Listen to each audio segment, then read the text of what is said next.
Hello mga kamanay, kag mga kamanoy, kamusta na po kayo? Nakikita nyo ba ang tulay? Ito ay isang lugar na napakaganda at ito ay pinaglalakihan namin noon. Ito ay isang Nasi Sorala.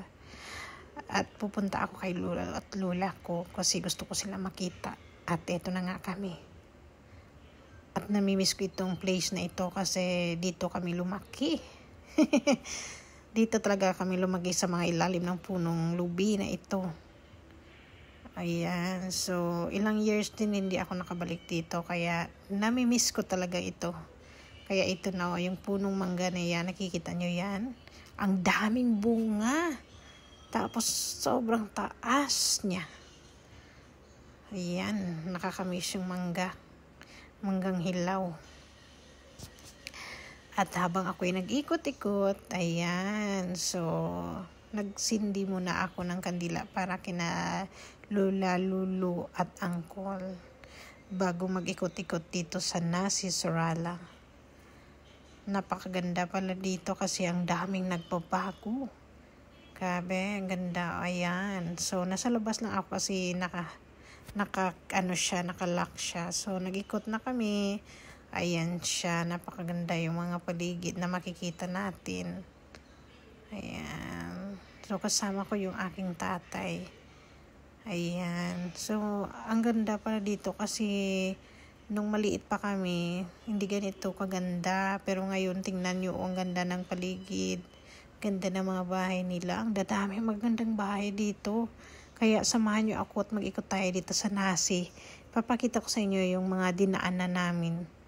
At yung mga magagandang bahay dito. Ayan. At saka alam nyo ba, napakaraming lubi.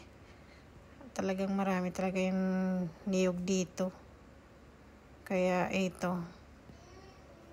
Napakaganda ang tanawin. Kasi nandito lahat yung mga memories mo. Nung bata pa ako, muntik na nga ako masampal dito ng nung may sa ulo. Diyos ko, tumakbo ako kasi akala ko sasampalin niya na ako, pero nakakagulat. Talagang paborito ako nung babae na yun na sampalin.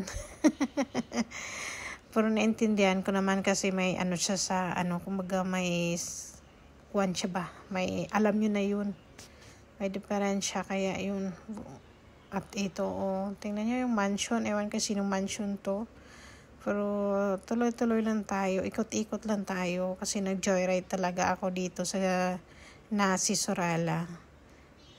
Ayan, wala mansion. Ganda, di ba? Ang dami pang bakante, Baka binibenta rin ito. Char. Wala naman tayong pangbili, di ba? Kaya tingin-tingin lang tayo. Ang dami nagbago dito. Talagang maganda yung mga bahay nila. Ala. Nakaka-amaze kasi hindi ganito noon. Simple lang yung makikita namin. Ganon. Pero talagang daming nagbago. So, galing kami ng Nasi, papunta ng Sorala. Kasi itong Nasi na ito, papunta ito sa Sorala. So, nadaanan namin ito. Talagang nag-joyride kami dito. Kasi sabi namin, ilang years din hindi ako nakabalik dito. Kaya, mag-ikot-ikot na lang muna kami dito. Ayan. So, makikita natin yung buong Nasi. So, hindi na ako dumadaan sa kanilang plaza. Dito na ako dumaan sa diretso papuntang Sorala. So, dito talaga kami nakadaan. Ayan. So, tingin-tingin lang kayo dito pag gusto nyo na makita yung Nasi Sorala. Napakagandang tanawin dito na site. Diba?